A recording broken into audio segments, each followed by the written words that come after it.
Hello GameMakers, this is GameMaker Rob, and this is going to be my second devlog, although I'm just going to really talk about the way that I have approached this game differently to other games that I've worked on.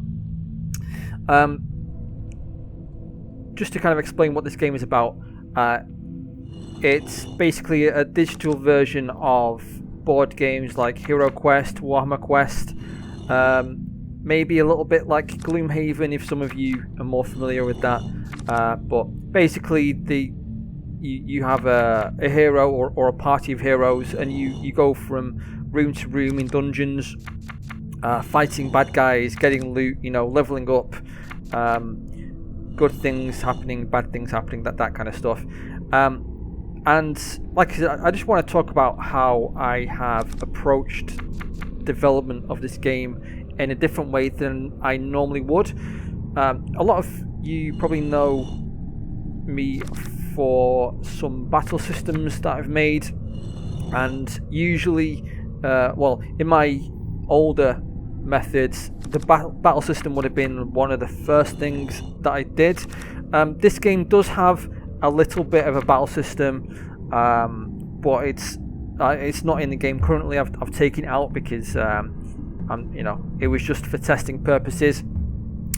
Like I said, and it would have been one of the first things that I would have made normally, but the way that I'm doing things differently in this game is I'm just trying to add polish to everything, rather than leaving the polish stuff to the very end of game development, which is what I would normally do. I normally leave polish to the very end, and it's having a really positive effect for me, especially with motivation and how much I like the game.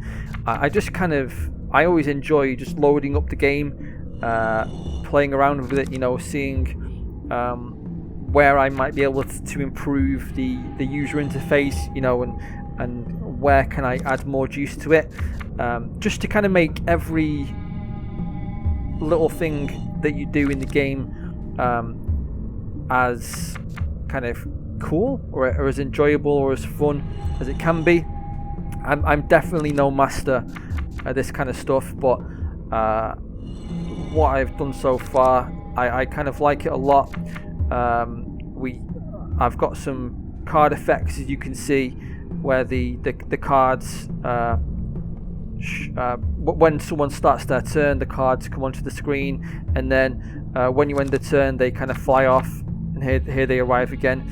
I've got like a blue glowing outline shader for the heroes and for the enemies, and like a smoky background, and just some atmospheric music. And most of this stuff I would just not have even thought of implementing at this stage, because I would just kind of get the core mechanic stuff down, which is like the fighting and the looting, that kind of stuff.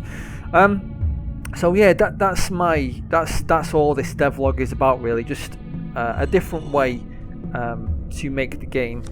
I hope you all had a happy new year and a happy Christmas, and I'll catch you next time. Bye for now.